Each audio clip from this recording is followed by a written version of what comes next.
안녕하세요. 예. 자, 페이지 161페이지고요.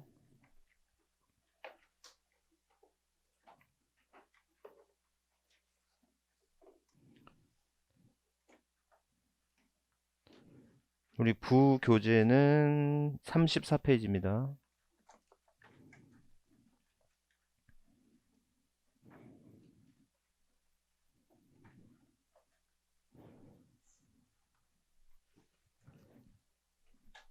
자, 취득세 비과세예요. 자, 여러분들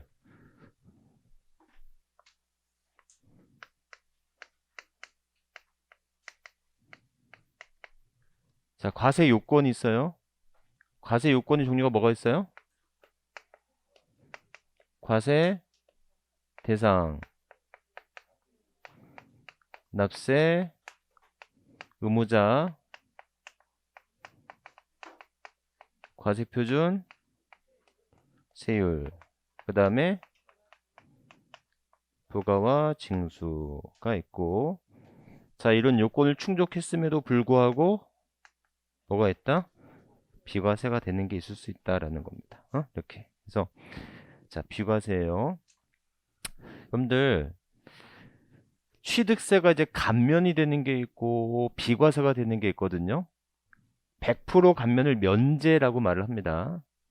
그러면 비과세라고 하는 것과 감면의 차이가 뭐가 있을까라고 하는 것인데, 여러분들 이거는 무효와 취소의 차이와 비슷해요. 여러분들 무효권자가 맞아요, 취소권자가 맞아요? 취소권자가 맞는 표현이지 무효권자라고 하는 게 있을 수가 없죠. 예? 그럼 뭐 무효와 취소의 가장 큰 차이가 뭐예요? 응? 무효와 취소의 가장 큰 차이가 뭐예요? 네, 그래요? 자, 당사자 목적 의사 표시가 만족을 했으면 성립, 그렇지 않으면 불성립이죠. 네? 그 성립을 전제로 무효 취소가 나오는 거예요. 무효와 취소는 성립을 전제로 하는 겁니다. 자, 그러면 무슨 차이냐면 여러분들 무효와 취소의 가장 큰 차이점은 원인과 절차가 달라요. 무효의 원인, 취소의 원인 다르죠. 그 다음에 절차 달라요. 그렇죠? 근데 그 효과는 같죠. 마찬가지로 비과세라고 하는 것과 감면, 비과세라고 하는 면제는 원인과 절차가 달라요. 비과세의 원인, 감면의 원인이 달라요. 그 다음에 절차 달라요. 비과세는 무효처럼 당연 비과세야. 하지만 감면은 감면 신청에서 감면권자가 감면을 해줘야지 감면이 이루어지는 거다. 하지만 비과세나 감면이 결정이 되면 효과는 같지. 정말 이해하셨죠? 그래서 무효나 취소가 가장 큰 원인이 다르고 절차가 달라. 하지만 효과는 같아. 마찬가지로 비과세라고 하는 것은 여러분들 비과세권자 없어. 비과세는 당연 비과세야. 아셨죠? 하지만 우리가 나중에 배우게 되는 뭐 감면 이런 종류가 있을 텐데 이런 감면은 감면 신청에 의해서 감면이 이루어져야 돼. 아셨죠? 그래서 원인과 절차가 다르다라는 거. 자, 어찌됐건 그러니까 결국 여러분들 민법에서 배웠던 무효가 비과세와 같은 효과가 되는 것이고 취소가 감면과 같은 효과를 갖고 있다. 이렇게 예상하시면 되겠습니다. 아셨죠? 자, 그렇다면 자, 취득세 비과세인데 첫 번째 국가 등에 대한 비과세예요. 자, 페이지 163페이지입니다. 161페이지예요. 자, 국가 등에 대한 비과세. 자, 내용을 보시면 국가 등의 취득 뭐 하겠다? 국가 등의 취득 비과세하겠다는 것이고요. 만약에 그 국가 등이 외국 국가 등이라면 어떡하죠? 그렇죠? 외국 국가 등에 대해서는 무조건 상호주의예요. 그 나라가 우리나라 정부 취득에 대해서 비과세하면 우리나라도 그 나라가 취득하는 부동산에 대해서 당연히 비과세 해줘야 되겠죠. 그래서 외국 국가 등에 대해서는 비과세가 된다.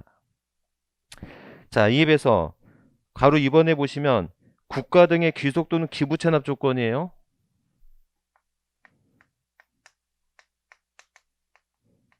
국가 등의 귀속 또는 기부 체납 조건에 부동산에 대해서는 이거 뭐 하겠다? 비과세하겠다라는 겁니다. 그죠? 자, 여러분들 국가 등의 귀속 또는 기부 체납 조건이라 하면 우리가 흔히 말하는 여러분들 사회 간접 자본 시설 중에서 민자 들어간 거 있죠. 대표적으로 민자 역사들, 민자 도로들 이런 것들 일정 기간 동안 사용 수익 다음에 어떻게 됩니까? 국가 등에 귀속되는 조건이잖아요. 이런 것들 뭐 하겠다? 비과세하겠다라는 겁니다. 아셨죠? 그래서 그렇게 보시면 되는데, 자, 이렇게 국가 등의 귀속 또는 기부 체납 조건을 비과세하는데 단 그럼에도 불구하고 과세가 되는 경우가 있다는 거예요. 한 페이지 넘어갑니다. 다음의 경우는 과세를 하겠다는 거예요. 자, 첫 번째, 국가 등의 귀속 등의 조건을 이행하지 않고 타인에게 매각, 증여 등 귀속 등을 이행하지 않냐고 뭐가 된다? 조건이 변경되는 경우. 그래서 자, 조건이 변경되었어요. 어떻게? 매매나 증여 등. 그러니까는 뭐가 된다? 국가에 귀속시켜야 되는데 국가에 귀속될 조건을 다른 사람한테 매매하거나 증여했다면 당연히 뭐 해야 될까? 과세해야 되겠죠. 그렇죠? 이렇게. 두 번째, 국가 등의 귀속 등의 반대급부로 국가 등이 소유하고 있는 부동산 및 사회 기밀 무상으로 이용해받거나 해서 반대급부가 있다면 국가 등이 귀속시켜야 될 것을 일정 기간 동안 사용 수익하고 귀속시켜야 되는데 그 귀속시킬 때 반대급부가 있다면 당연히 과세했던 비과세했던 거 과세를 해줘야 되겠다라는 거죠. 아셨죠? 이렇게 그래서 기억하시면 되겠다. 여러분들 상대적으로 한 번 정도 나왔으니까 꼭 기억하세요. 이렇게 그래서 국가 등에 대한 것은 비과세를 하겠다라고 하는 거. 이 정도 기억하시면 되겠다. 자, 두 번째 신탁 재산의 취득이에요.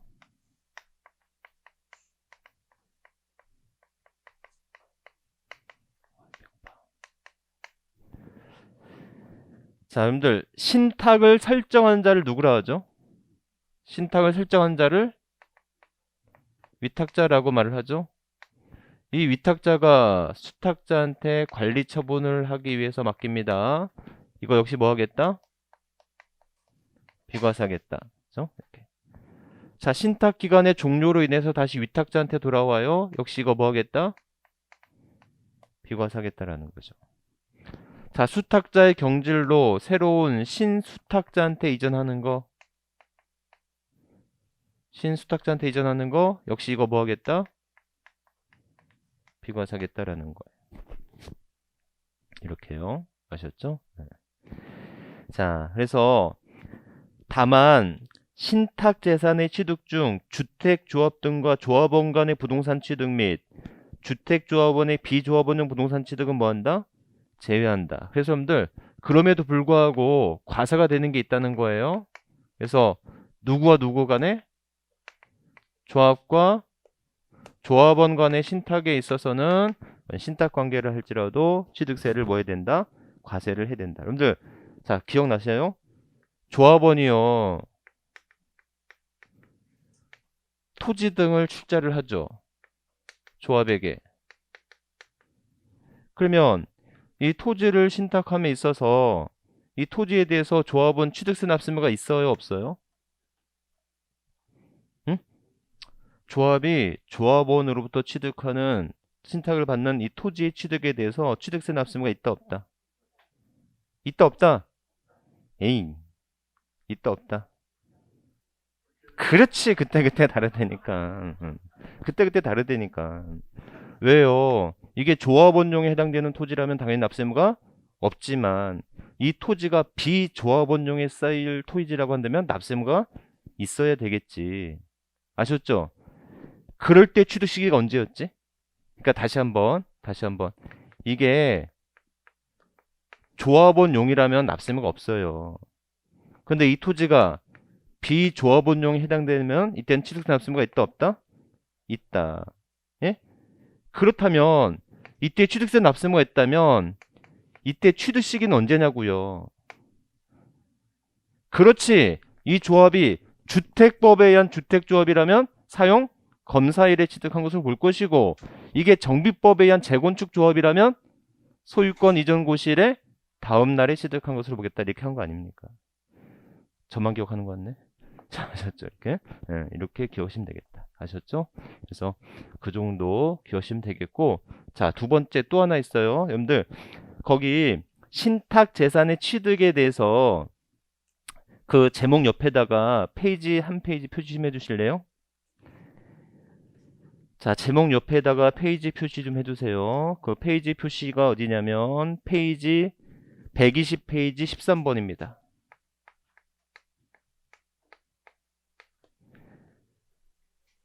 120페이지 가로 13번.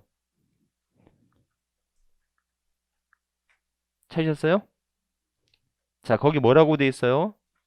신탁 재산의 위탁자 지위의 이전 이렇게 돼 있죠? 찾으셨죠? 그래서 보시면 자, 신탁 재산의 위탁자 지위의 이전이 있는 경우에는 새로운 위탁자가 해당 신탁 재산을 뭐한 것으로 본다?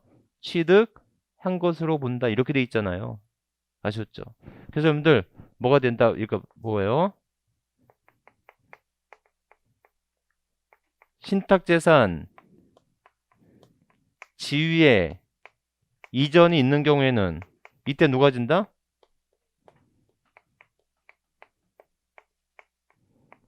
새로운 위탁자가 진다는 거예요.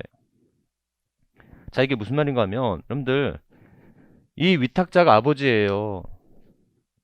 이 위탁자가 아버지인데 이 아버지가 수탁자한테 말하기를 야, 신탁 기간이 끝나거든. 그 신탁 재산을 내 아들한테 줘라고 하는 거예요.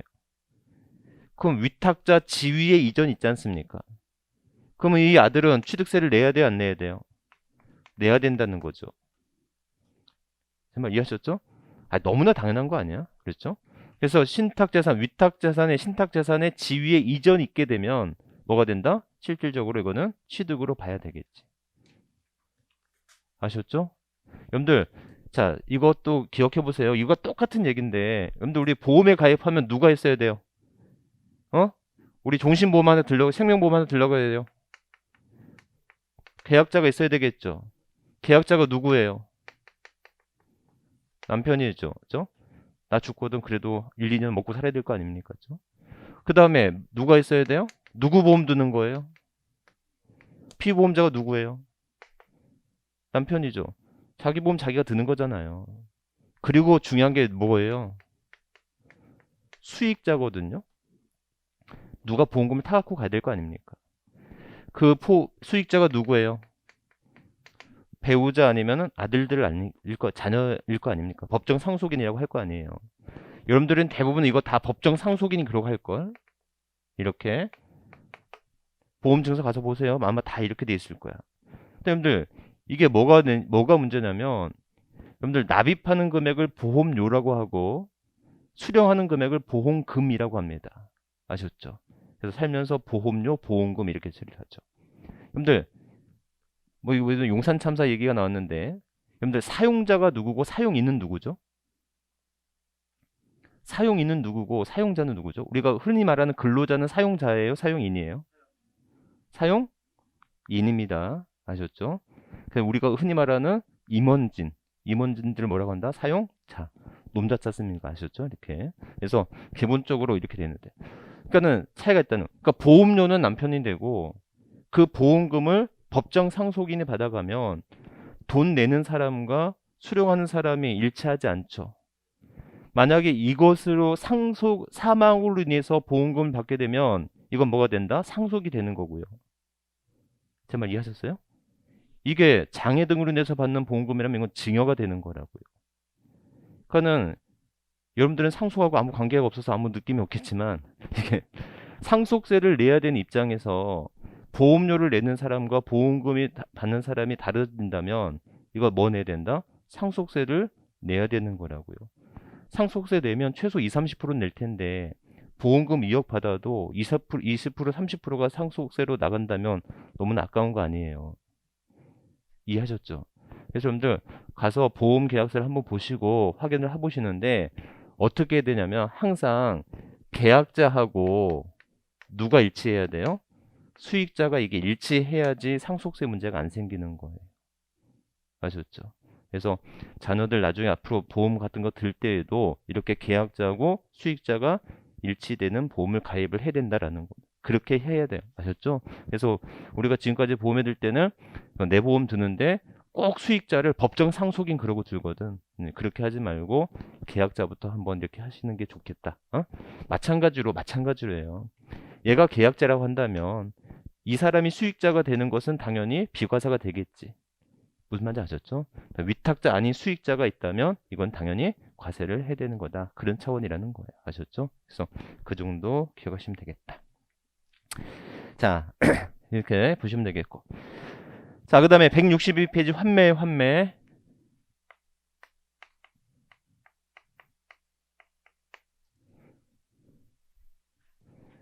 자, 환매입니다. 여러분들, 내가 팔았는데 다시 살 수 있는 이유가 뭐였었죠? 팔았는데 다시 살 수 있는 이유가, 예.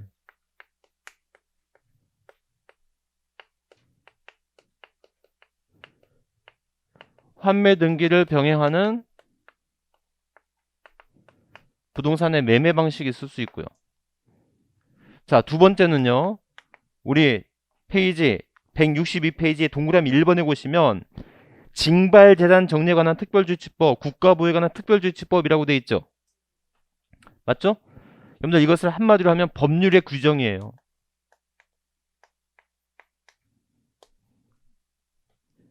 자, 그러면 이거는 뭐겠어요? 얘는 다른 말로 하면 법률의 행위겠지. 그러니까 내가 팔았는데 다시 사올 수 있는 이유가 있다고. 우리가 서로 특약에 의해서 다시 사올 수 있는 방법이 있고 법률의 규정에서 다시 사올 수가 있고. 그럼 법률 규정이 뭐냐면 여러분들 이런 거예요. 쉽게 얘기하면 도로 부지 목적으로 중랑구에 수용을 당했는데요. 한 달, 두 달 후에 내가 수용됐던 토지가 그 국민주택 대규모 단지로 조성이 된 거야. 사업 시행이 된 거예요. 그럼 어떻게 되겠어요? 저는 도로 부지 목적으로 수용됐는데 그 부지 목적이 폐지가 되고 새로운 목적으로 됐다는 것은 원인 없이 제가 수용이 된 거지 않습니까? 제 말 이해하셨죠? 그러니까는 이때는 법률의 규정에 의해서 원 매도자가 먼저 그거를 환매할 수 있도록 권한을 부여한다는 거예요. 그러니까 내가 다시 사올 수 있는 근거가, 내가 너한테 다시 사올 수, 당신한테 다시 사올 수 있는 근거가 우리 법률의 행위로 특약에서 다시 사올 수 있는 방법이 있고 법률의 규정에 의해서 다시 사올 수 있는 근거가 있다라는 겁니다. 아셨죠? 자, 그런데 이게 뭐가 문제였냐면 이게 개정 전에는 취득세와 뭐가 있었어요? 등록세가 있었단 말이에요. 그러니까는 개정 전에는 취득세는 얘는 비과세였고요. 등록세는 과세였다고요. 법률에 규정해 한 건 둘 다 비과세였었어요.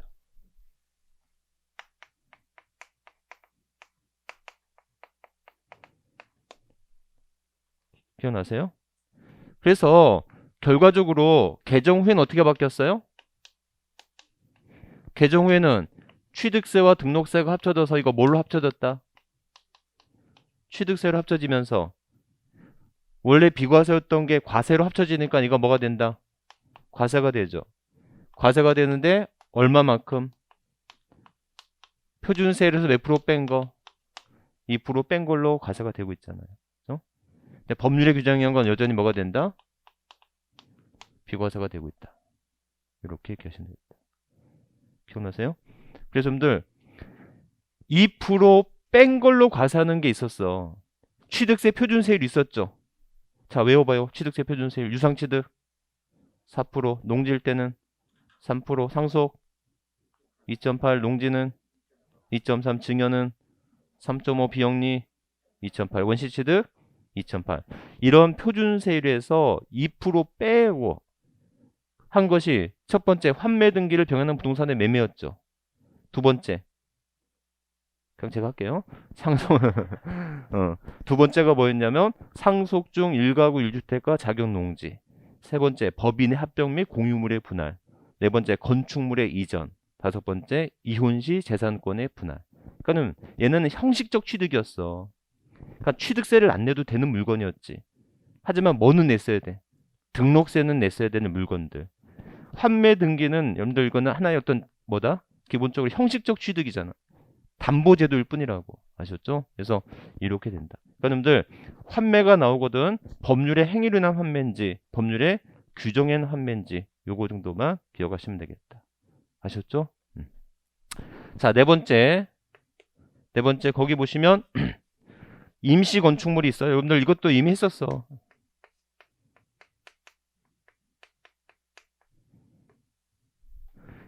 자, 임시 건축물이 1년을 초과하지 않을 때와 1년을 초과했을 때인데, 자, 원칙은 어떻게 되지?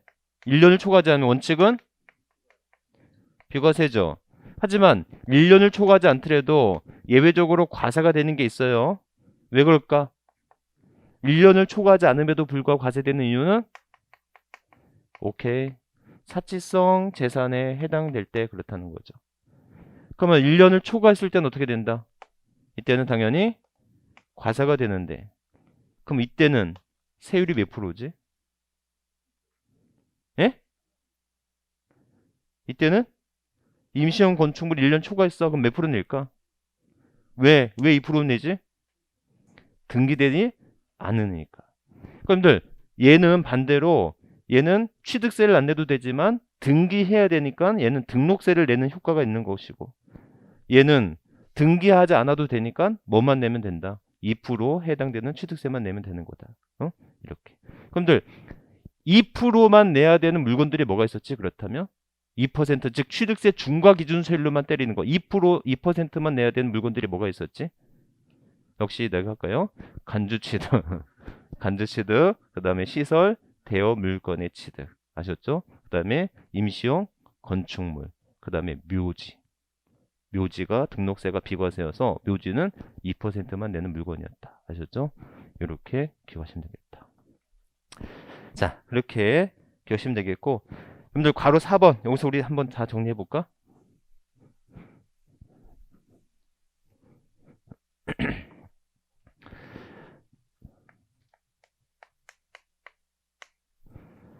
자, 여러분들 개수라고 하는 게 있었거든요. 개수. 응? 개수. 자, 개수는 뭐예요? 개수라고 하는 것은 대수선이 되거나 또는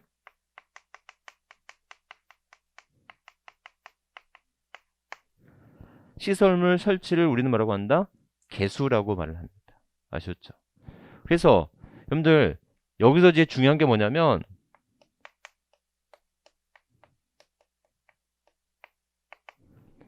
납세 의무자인데, 자, 이렇게 개수를 통해서 납세 의무자를 누가 져야 돼요? 문제는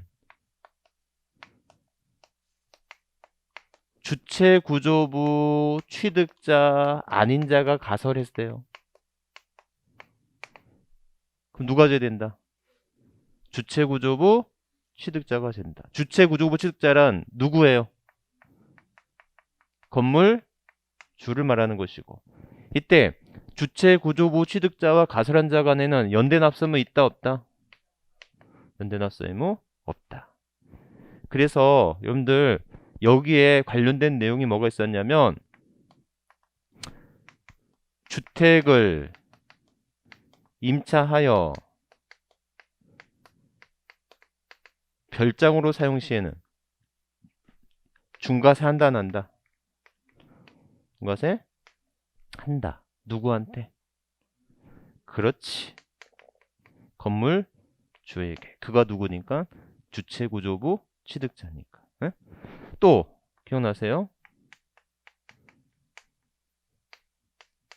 과밀억제권역 내 공장의 신증설이거든요. 자, 과밀억제권역 내 공장 신설 증설하면 이거 2배 중과세 되는 거 아시죠? 이때 문제는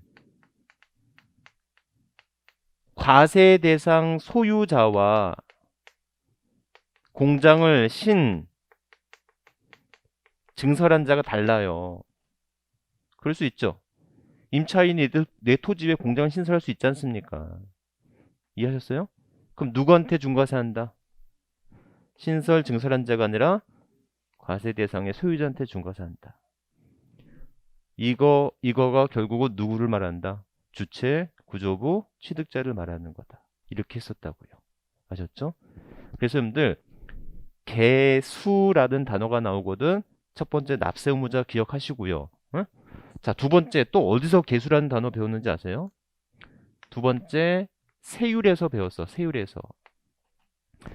이렇게 건물의 개수가 되면 세율은 얼마일까? 예? 2%? 그렇지. 답은 그때그때 다르다니까. 어떻게 다르지? 아니, 아니. 그때그때 다른 건 알겠는데 어떻게 다른지 몰라. 또. 면적의 증가를 수반하면 이때는 2.8% 무슨 취득? 원시 취득. 면적의 증가를 수반하지 않는다면 이때 몇 프로? 2%. 무슨 취득? 간주 취득. 아셨죠? 여러분들 우리 세법 문제에서 개수라는 단어가 나오거든. 얘 아니면 얘가 나오는데 마지막 하나 더가 있어요. 하나 더.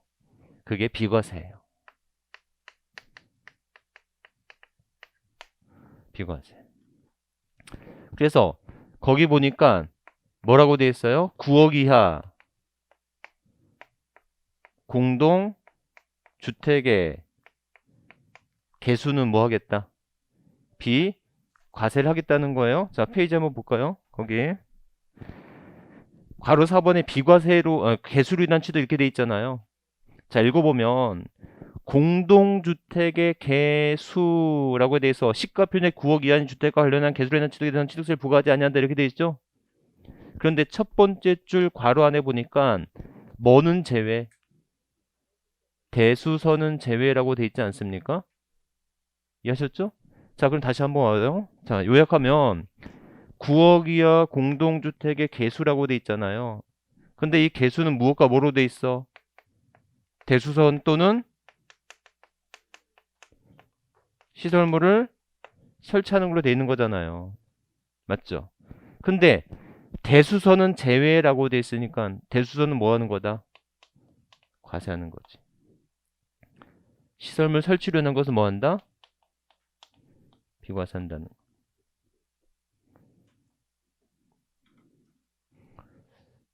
아셨죠? 이렇게.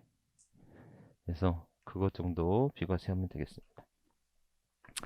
자, 확인 예제 한번 볼까요?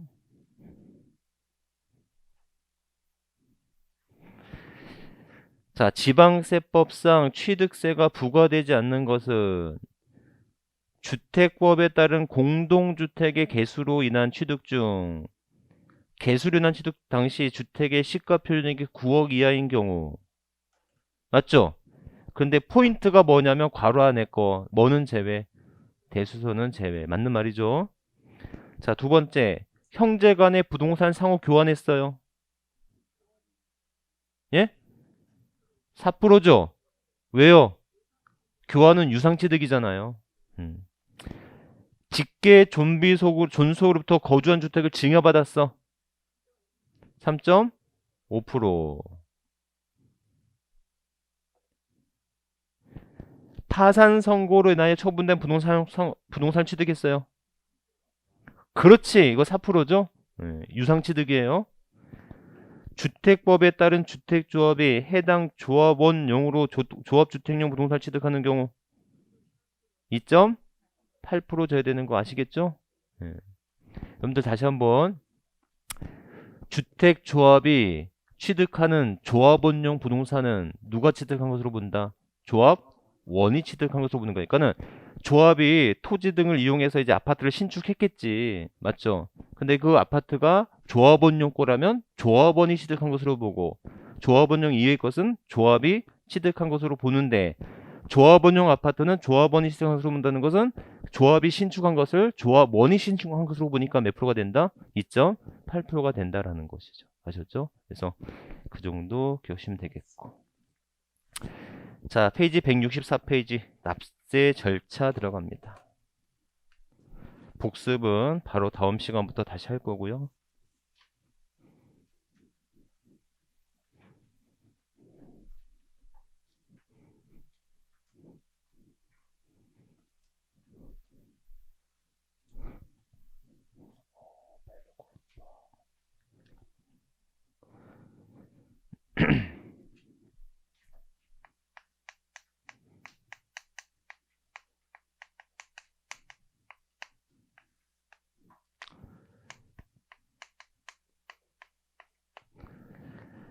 자, 납세지예요.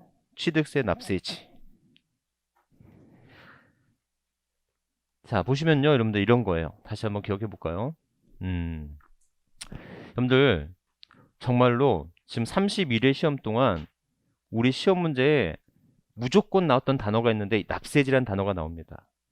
이 납세지가 한 문제로 나오진 않아요. 그건 절차, 뭐 납세 절차 중에서 한 문장 이렇게 출제가 됩니다. 그런데 이게 답이 되는 경우가 되게 많아요. 그래서 여러분들 앞으로 꼭 이렇게 생각하세요. 취득세, 등록면허세, 재산세 납세지는 물건 소재지. 물건 소재지. 이입에서 양도소득세나 또는 종합부동산세나 또는 지방소득세의 경우에는 주소지로 갑니다. 꼭 기억해 두세요. 아셨죠? 그래서 여러분들 납세지 나오면 그냥 무조건 판단해. 소재지인지 주소지인지 요것만 기억을 해 두시라. 그래서 세금을 납부해야 되는 곳이 소재지에 납부하는 것인지 주소지에 납부를 하는 것인지 요거를 기억해 주시면 되겠다. 아셨죠? 이렇게. 자, 그 다음에 괄호 3번에 보세요. 괄호 3번에 보시면 만약에 같은 취득 물건이 둘 이상의 지자체에 걸쳐 있는 경우에는 어떻게 된다? 소재지별로 안분한다라고 되는데 이때 대통령령이 정하는 바에 따라 안분한다라고 했을 때 대통령령이 정하는 방법은 면적 기준이다, 시가 표준액 비율이다. 시가 표준액 비율로 안분한다라고 되어 있습니다. 좀 이따 또 나올 거니까. 여러분들 다시 한번 중요한 건 뭐냐면 하나의 부동산이 둘 이상의 시도에 걸쳐 있을 수 있다, 없다? 있다. 그렇다면 당연히 나눠서 내야 되겠죠, 취득세를. 근데 그 나누는 기준이 면적 기준이 아니라 무슨 기준이다? 시가 표준액 기준이다 라고 하는 것만 먼저 기억해 주세요.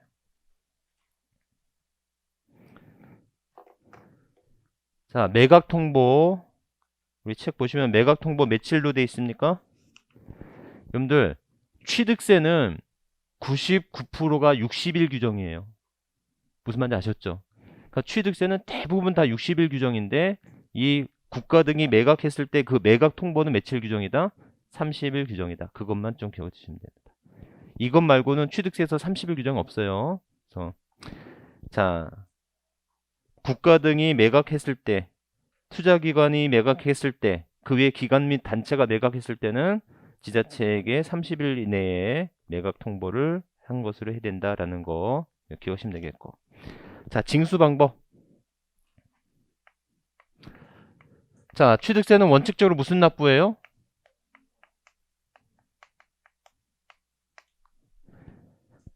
자, 이거 보실래요?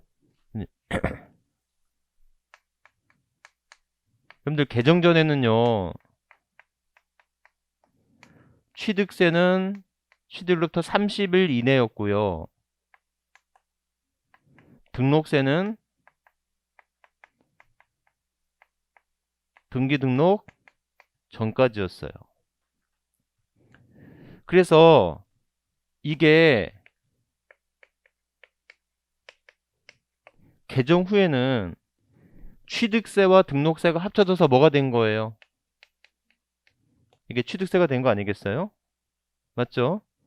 그래서 취득세가 되면서 일반적인 경우에는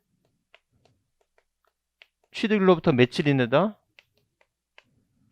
60일 이내고, 만약에 이게 상속으로 인한 취득이라면 상속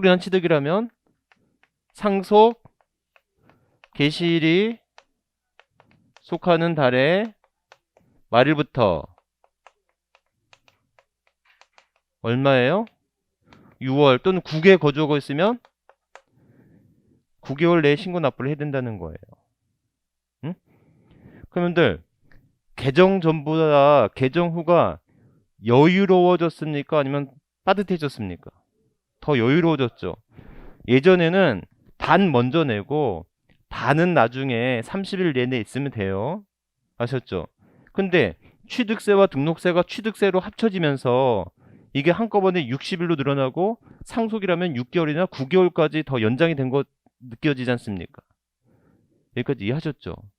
자, 그런데 여러분들 이게 얼르고 뺨 때리는 거라고. 이거 어디에 있냐면 페이지 잠깐만 166페이지 가보시면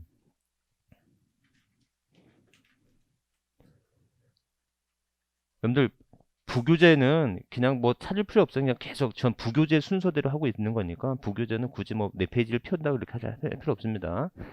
자, 166페이지일 경우는 등기 등록을 하는 경우에는 등기 등록 관서에 접수한 날까지 식세 신고 납부해야 된다 이렇게 돼 있죠. 여러분들 자 다시 한번 볼게요. 여러분들 이게 의미가 없는 게 자 취득세하고 등록세가 합쳐지면서 60일 또는 6개월로 늘어난 것 같이 보이지만 실질적으로 그게 뭐가 필요한 물건이라면 등기가 필요한 물건이라면 이거 언제까지 한다? 등기 등록 전까지 해야 되겠다라는 거예요. 등기 등록 전까지 하래. 아셨죠? 이거 눈 가리고 와웅한 거라고. 아, 차라리 등기하기 전까지 하라고 하던가. 60일이나 6월까지 연장해 준 듯 하지만 취득세 과세 대상 중에서 등기 등록을 필요로 하지 않은 물건들이 뭐가 있겠냐는 거지. 아셨죠? 그러니까 결국 뭐 하기 전까지 내야 돼? 등기 등록 전까지 내야 된다는 결과가 되는 거다. 아셨죠? 이렇게. 그래서 여러분들 제가 직접 목격한 다음인데 어떤 분이 공인중개사분한테 따지는 걸 봤어요. 진짜로. 어떻게 봤냐면 야, 나 옛날에 집 살 때는 응? 반 먼저 내고 반은 나중에 냈던 것 같은데 왜 지금은 다 먼저 내야 되느냐 이렇게 따지는 분을 봤다는 거죠.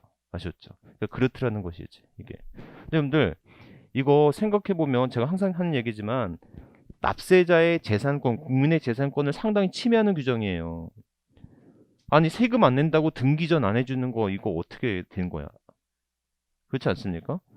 아니 등기 이전을 먼저 해주고 세금 안 내면 그때 압류하면 되잖아. 예, 그래서 결과적으로 너무 국가 편의적인 그런 지금 규정인 거지. 여러분들 모든 세금은 내가 돈을 벌고 세금 내죠. 내가 보유한 후 세금을 내는데 취득세만큼은 내가 취득하기 전에 먼저 세금을 내야 되는 이 규정 자체가 좀 안 좋은 규정인 건 분명하다라는 거 아셨죠? 이렇게 외쳐도 필요 없죠? 네, 내야 돼요. 아셨죠? 따질 필요 없이 내야 됩니다. 아셨죠? 이렇게. 자, 어찌됐건. 자, 그런데 문제는 뭐냐면 다시 페이지 165페이지 들어가세요. 165페이지 동그라미 3번 있습니다. 추가 신고 납부예요. 찾으셨습니까? 자, 보시면 취득 후 추징 사유가 있을 수 있어요. 여러분들 옆에다 추징이란 단어 써두세요. 추징.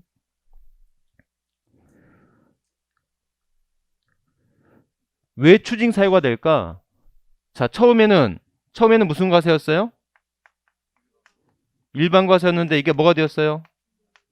중과세가 될 수 있어요. 처음에는 두 번째. 처음에는 뭐였는데? 비과세였는데 이게 뭐가 되는 경우가 있을 수 있다? 과세가 되는 경우가 있을 수 있다는 거예요. 여러분들 처음에는 일반 과세였는데 나중에 중과세가 돼? 그게 뭐가 있을까? 처음에는 일반 과세였는데 중과세가 되는 경우가 있을 수 있을까? 아, 있지. 임차인이 주택을 임차에 별정을 산다면 집주인이 일반 주택에 대한 취득세가 있을 텐데 그 별정에 대한 중과세가 되면 중과세 해야 될 거 아닙니까? 이해하셨죠? 자, 뭐가 된다? 공장 신설 증설함에 있어서 과세된 물건의 소유자와 공장 신설 증설한다면 과세된 물건 소유자한테 중과세 해야 되는 경우가 있을 수 있잖아요. 이해하셨죠? 처음에는 일반 과세였다가 나중에 중과세 된 경우 분명히 있을 수 있어. 자, 처음에는 비과세였는데 과세된 경우 있을 수 있어. 언제일까요? 대표적으로 임시형 건축물. 임시형 건축물은 1년 초과 해지 과세잖아요. 1년 초과하지 않으면 비과세였다가 1년 초과하면 과세가 되지 않습니까?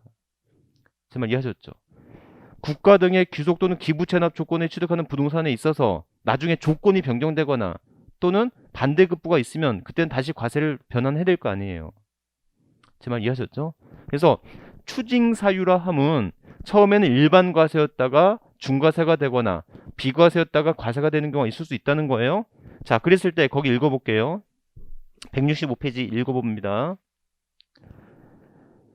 자, 기억번 읽어볼게요. 자, 보시면 취득세 과세물권을 취득한 후 과세물권이 중과세 대상이 되었을 때는 중과세 대상이 된 날부터 며칠 이내에 60일 이내에 중과세 세율을 적용하여 산출한 세액에서 이미 납부한 세액 뭐는 제외 가산세를 제외한 금액을 공제한 세액으로 하여 뭐 한다? 신고하고 납부해야 한다. 이렇게 돼 있죠? 자, 정리할까요? 자, 만약에 이렇게 추징 사유가 발생을 했으면 자, 사유 발생으로부터 며칠 이내? 사유 발생일부터 며칠 이내? 60일 이내. 무슨 납부해라? 신고 납부를 해야 됩니다. 그래서 여러분들 여기서 추징 그러면 꼭 강제적으로 보통징수위한 납부 같은데 취득세에서 추징은 무슨 납부다? 신고 납부다. 이게 포인트란 말이에요. 아셨죠? 이렇게. 그런데 여러분들 자 그런데 여기서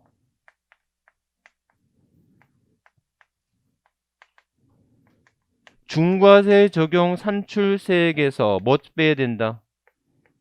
아잉 이미 납부한 세금을 빼야 되겠지. 예? 근데 이 이미 납부한 세금에 뭐는 제외해라. 가산세는 제외하라는 거야.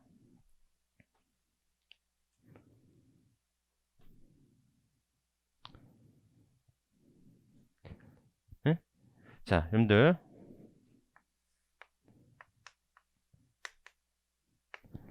당초에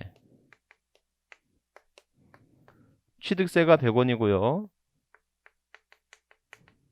가산세가 20원이에요. 그래서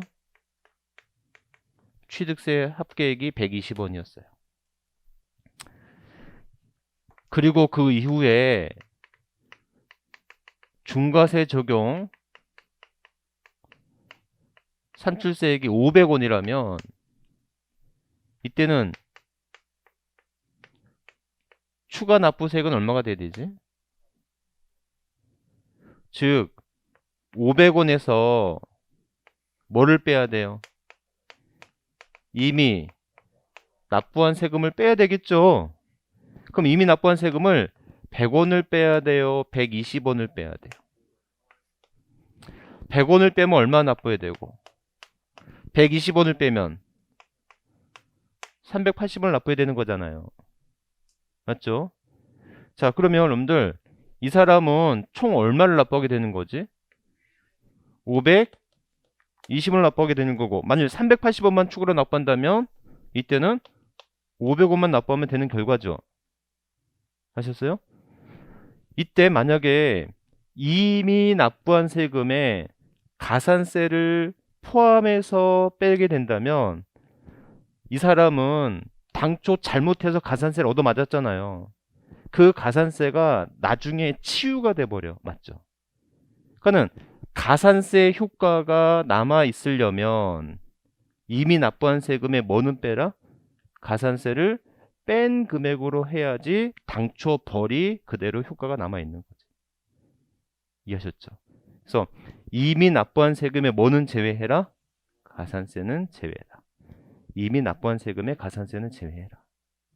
아셨죠? 이렇게. 여러분들 이 말이 왜 자꾸 헷갈리냐면 그 다음 문장에 있어요.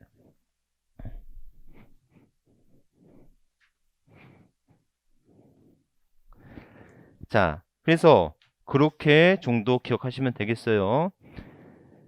자, 거기 167페이지 넘어갑니다. 이제 신고 납부했죠? 했죠? 자, 그러면 두 번째는 세 번째는 뭐냐면 여러분들 무슨 납부하지 않으면 신고 납부를 하지 않으면 무슨 방법이에요? 보통징수죠. 자, 보통징수는 어떻게 해야 되는 거예요? 고지서에서 납부를 해야 되는 거죠. 예? 자, 근데 이때 신고 납부를 안 했으니까 여기에 따른 뭐가 있겠어요? 가, 산, 세가 있겠죠. 예? 여기서 주의. 그러면 여기 고지서에는 가산세가 포함된 금액이겠어요? 제외된 금액이겠어요? 거봐, 그럴 줄 알았어. 당연히 포함된 금액이지. 여러분들이 가산세 제외라고 하는 게 너무 각인이 돼 있다 보니까 가산세만 나오면 무조건 제외라고 하는데 그게 아니고 추징해서 신고 납부할 때 이미 납부한 세금은 뭐는 제외되고 가산세를 제외하는 것이고 여러분들이 신고 납부하지 아니하여 보통징수 방법을 할 때 그 보통징수 방법에는 뭐가 포함된 금액으로 한다. 가산세가 당연히 포함된 금액을 고지해야 되겠지.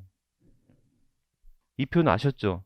그러니까 이거를 너무 헷갈리더라고. 무조건 가산세 그러면 제외 그러지 말고 추가 신고 납부할 때 추징 사유가 됐을 때 이미 납부한 세금의 가산세를 제외하는 것이고 여러분들이 신고 납부하지 않은 세금을 보통징수 방법할 때 그 보통징수의 고지서에는 당연히 뭐가 포함된 금액으로 해야 된다.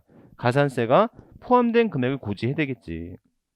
자, 아셨죠? 그래서 가산세를 제외해야 되는 경우가 언제고 가산세가 포함되어야 되는 금액이 언제인지 이게 처음 공부하면 많이 헷갈려 하는 것 같더라고요. 아셨죠? 그래서 가산세가 나왔다고 해서 무조건 제외되는 게 아니고 추징할 때 이미 납부한 세금을 뺄 때 그 이미 납부한 세금의 가산세는 제외된 금액을 해야 되는 것이고 그런 세금을 신고하지 아니하여서 뭐 할 때 보통 징수할 때는 당연히 가산세가 포함된 금액을 고지해야 되겠다라는 거예요.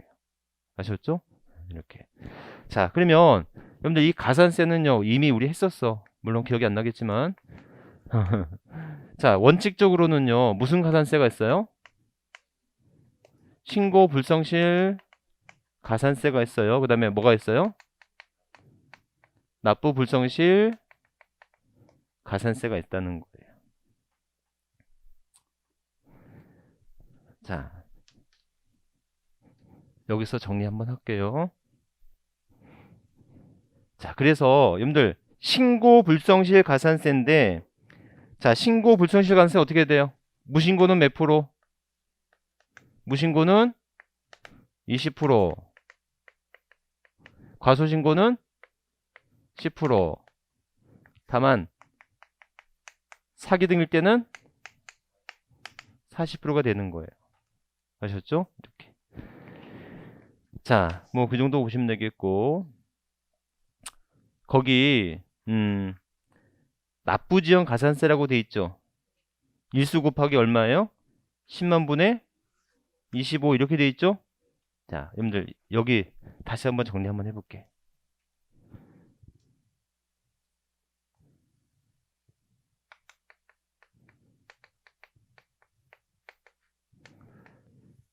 신고 납부기한이고요.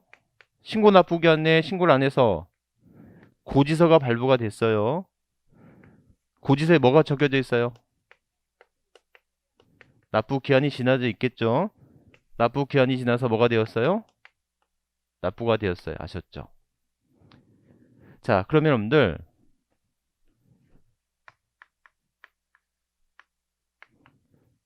개정 전에는요. 신고 납부기한에 납부를 못했어. 그러면 고지서가 나오는 날까지 기간에다가 일수 곱하기 10만 분의 25. 아셨죠? 이거를 우리는 뭐라고 한다? 납부 불성실 가산세라고 합니다. 신고 불성실 가산세는 예로 하고. 예? 그러면 자, 고지서가 나왔죠. 고지서에 의한 납부긴 납부를 못했어. 밑에 뭐가 나오죠? 3%의 가산금이 나오는 거예요. 아셨죠? 그리고 그로부터 납부할 때까지 기간 동안에 뭐 나오죠? 중, 가산, 금 나오는 거 기억나세요? 그래서 얼마? 만분의 75, 0.75% 곱하기 그렇지 월수로 하죠. 예? 근데 이 중과상금은 이 중과상금은 몇 개월 초과할 수 없고 60개월 초과할 수 없고, 그쵸? 그 다음에 얼마 미만일 때는 오케이. 30만 원 미만 시에는 뭐 하지 않는다? 적용하지 않는다. 이렇게 돼 있었던 거예요. 이게 종전의 규정이었어. 아셨죠? 자, 그런데 개정 후에는요. 개정 후에는 이것을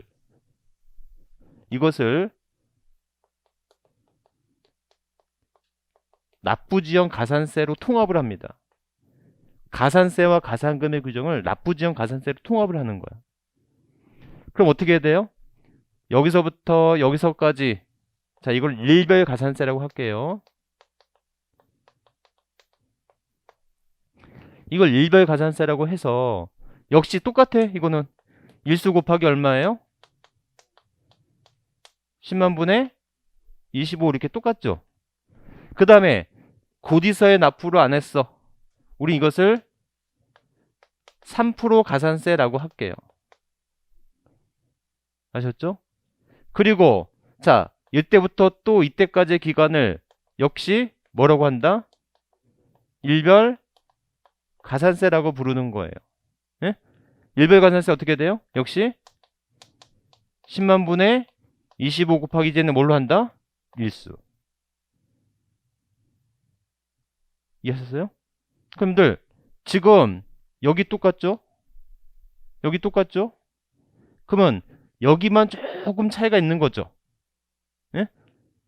근데 이 차이가 없다는 거지. 10만 분의 25 곱하기 31 하면 일수를 월수로 환산하면 10만 분의 25 곱하기 31 하면 만분의 75잖아요. 예? 아니요. 지방세 똑같아요. 설명할게요. 이해하셨어요? 이렇게. 그러니까 이렇게 이제 바뀔 거라고. 이렇게. 그래서 이 기간은 몇 년 초과할 수 없고 5년 초과할 수 없고, 예?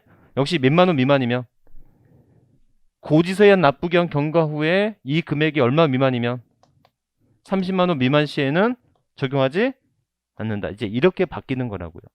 그래서 여러분들 자, 중요한 건 뭐냐면 올해 법률의 규정은 바뀌었어요. 법 규정은 바뀌었어요. 근데 그 시행을 1년 유예한 거야. 제 말 이해하셨죠? 시행을 1년 유예했으니까 올해까지는 위에 걸 따져야 되는 거라. 근데 너 이거 왜 했어? 국세는 이미 바뀌었거든. 지방세만 아직 안 바뀌었고 국세는 작년부터 바뀌었다고 아셨죠? 그러니까 양도세 가서 또 이거 하니까 이걸 지금 먼저 해놓으라. 괜히 했나? 아셨죠? 그래서 여러분들 자, 다시 이제 뭐 본 내용 들어와서 신고 불성실 가산세와 납부 분율 관세가 있는데, 납부 분율 관세는 지금까지는 일수 곱하기 10만 분의 25로 하자. 그리고 고지서가 나온 후에는 지방세는 여전히 가산금으로 적용되고 있다. 아셨죠? 하지만 국세는 여전히 바뀌었어요. 국세는 확실하게 납부지원 가산세라는 명칭으로 바뀌었다라는 겁니다. 어렵지 않죠? 그럼 늘 다른 거 다 똑같은데 결국 월수를 일수로 환산한 거라고요. 응? 그럼 늘 2개월 28일 체납했어. 그럼 월수로 계산하는 게 납세자한테 유리한가요? 일수로 계산하는 게 납세자한테 유리한가요? 월수로 하는 게 유리하지. 왜? 월 미만의 일수는 절사니까 2개월 28일이면 2개월치에 대한 가산세만 내면 되는데, 이게 일별로 따지면 28일 가산세가 추가로 얹어지잖아요. 아셨죠? 예, 더 강력해진 거지, 가산세가. 이렇게. 자, 해서 이렇게 부통징수하면 되겠고요. 자, 이입에서 페이지 168페이지 넘어갑니다. 168페이지 넘어가면 자, 예외적으로 중가산세가 있어요. 중가산세 80%예요. 중가산세 80%인데 뭐 하지 않고, 신고하지 않고 처분한 거예요. 아셨죠? 신고하지 않고 처분했으면 중과산세 몇 프로다? 80%. 응? 자, 여기서도 봐봐. 여러분들, 갑이요, 을에게 매매를 했어요. 근데 을은 뭐 하지 않고 있다가, 등기하지 않고 있다가 이걸 병에게 매매를 했어요. 병의 이름으로 뭐 했어요? 등기했어요. 예? 그러면 이렇게 갑에서 병으로 이루어진 등기를 이거를 중간 생략 등기라고 말을 하는 거라고요. 그러면 을은 취득세 내요 안 내요? 내요 안 내요? 왜 안 내요? 그렇지, 안 걸려서 내죠. 안 걸려서 내죠? 걸리면 내야 돼요. 몇 프로 내야 돼요? 예? 그럴 줄 알았어. 4% 내지. 무슨 취득이니까? 유상취득. 유상증가 취득세 세율은 4%라고. 그런데 너 플러스 이 4%에 80%를 가산하여 무슨 방법으로? 보통 징수 방법으로 해야 된다. 너 4% 내게 할 건데 4%만 고지하지 않을 거야. 4%에 대한 80%를 합한 금액을 고지할 거야 라는 거예요. 정말 이해하셨죠? 80%가 세율이 아니야. 80%는 가산세율이야. 이런 가산세를 내게 할 때는 가산세를 포함한 금액을 고지해야 되겠지. 제 말 이해하셨죠? 이렇게. 자, 근데 중과산세가 제외되는 게 있어요. 자, 중과산세 제외되는 거 보시면 뭐 하지 않아도 되는 거. 등기, 등록을 필요로 하지 않는 것이죠. 그런데 단 뭐는 제외? 단 회원권은 제외죠. 그러면 회원권은 중과산세를 적용하겠다는 거예요? 안 하겠다는 거예요? 중과산세 적용하겠다는 거죠. 중과산세 제외의 제외니까 회원권은 신고하지 않고 처분하더라도 중과산세 적용한다. 응? B번에 보니까 무슨 취득이에요? 간주 취득이에요. 이런 간주 취득에 대해서는 중과산세 적용한다는 것이고, 그 다음에 괄호 3번에 보니까 법인 장부를 작성하거나 보존하지 않았어요. 그럼 몇 프로다? 작성 보존하지 않았으면 10%. 부족세액이 10%예요.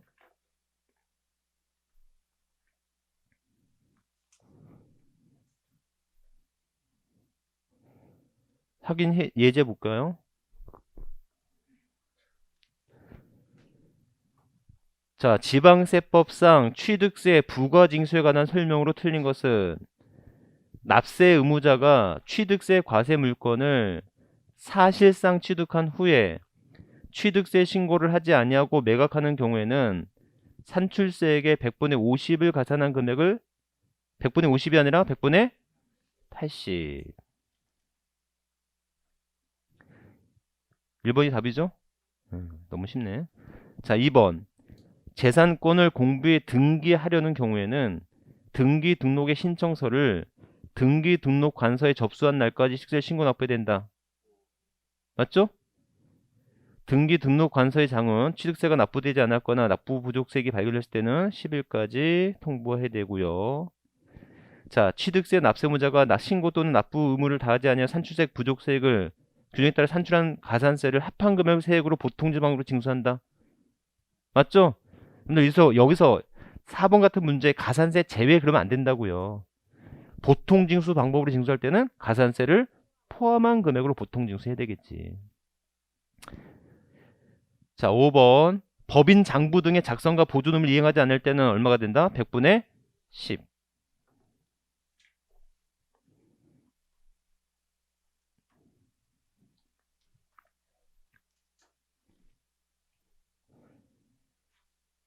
자, 그 다음에 면세점. 취득가액이 얼마 이하일 때는 취득가액이 50만 원 이하일 때는 시세를 부과하지 않는다. 그죠? 이렇게. 그리고 토지나 건물을 취득한 자가 취득한 날부터 1년 이내에 그 인접한 토지나 건물을 취득한 경우에는 각각 뭘로 보아서 한 건으로 보아서 면세점 여부를 판단한다라는 거예요. 이렇게 기억하시면 되겠다.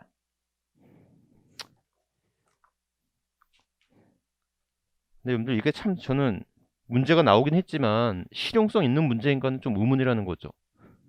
면세점이 얼마 이하예요? 50만 원 이하예요. 여러분들 토지나 건물이 50만 원 이하로 취득할 수 있는 물건이나 있습니까? 그렇죠.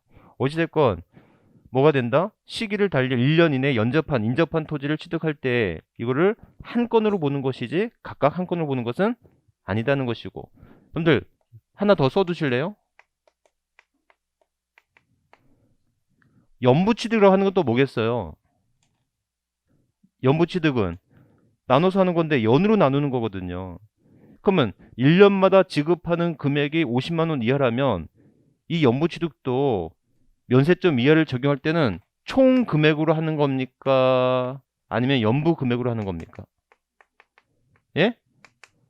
총 금액으로 면세점을 판단해야지. 무슨 말인지 알겠죠? 1년 이내 인접한 토지를 취득할 때 전체를 한 건으로 본 듯이 연부 취득도 각각 연 나눠서 취득하지만 어떻게 된다? 총 한 건으로 보아서 연부 면세점 여부를 판단해야 되겠다라는 거예요.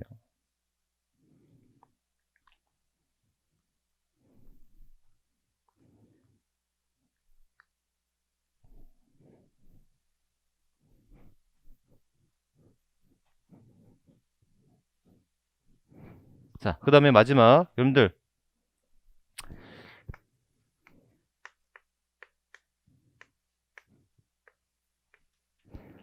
개정 전에는 무엇과 뭐가 있었어요? 취득세와 등록세가 있었어요. 여러분들 자, 그러면 만약에 증여취득 그러면 몇 프로였어요? 3.5%인데 증여취득은 옛날에는 2%와 1.5%가 합쳐져서 개정 후에는 취득세 몇 프로가 된 거다? 3.5%가 된 거다라는 거예요. 이해하셨죠? 그러면 여러분들 거기에 따른 부과되는 세금이 뭐가 있었냐면 취득세는 농어촌 특별세 10%가 나왔던 거고요. 예? 등록세는 지방교육세 20%가 나왔던 거예요. 응? 자, 그러면 이 3.5%도 마찬가지로 3.5% 중에서 몇 프로에 대해서는 2%에 대해서는 뭐가 나오고 농특세 나와야 되겠고, 나머지 1.5%에 대해서는 뭐가 나와야 되겠어요?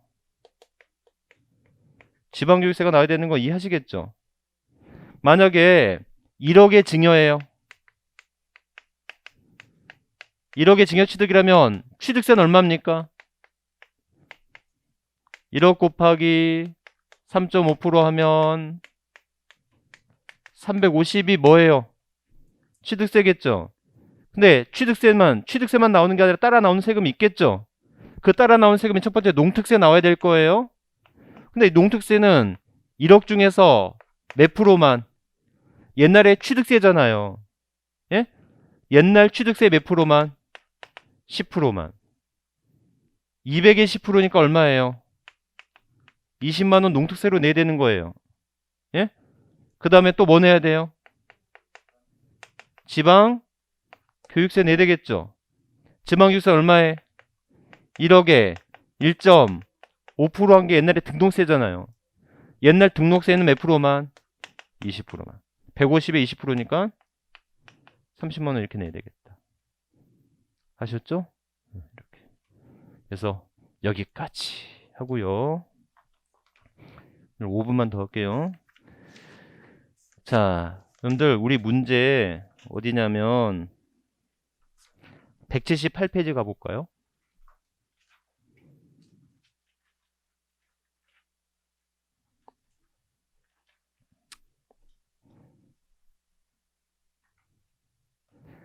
13번 문제. 지방세법상 취득세 신고 납부에 관한 설명이나 괄호 안에 들어갈 내용을 순서대로 나열한 것은 취득세 과세 물건을 취득한 자는 그 취득한 날부터 며칠 60일, 상속의 경우는 상속이나 개시에 속하는 달의 말일부터 몇 개월 6개월, 국외에 거주하고 있으면 9개월. 14번의 문제. 14번 부가징수 관한 설명 틀린 것은 아이고 이거 했네. 100분의 50에는 100분의 80. 이거 했던 물건이니까 넘어가고. 자 15번 지방세법상 취득세에 관한 설명으로 옳은 것은 외국 정부의 취득에 대해서 취득세를 부과한다. 국가비과세, 외국은 상호주의. 토지의 지목 변경에 따른 취득은 토지의 지목이 사실상 변경된 날 취득으로 본다. 자, 제가 여러분들 기억날지 모르겠지만 이거 끝까지 읽어보려고 했던 게 뭐냐면 토지의 지목 변경은 사실상 변경된 날과 공부상 변경된 날 중 빠른 날로 합니다. 더 끝까지 읽어보면 단 그 이전에 사실상 사용하는 부분에 있어서는 사실상 사용일을 취득시기로 한다. 이걸 끝까지 좀 읽었어야 되는 거예요. 아셨죠?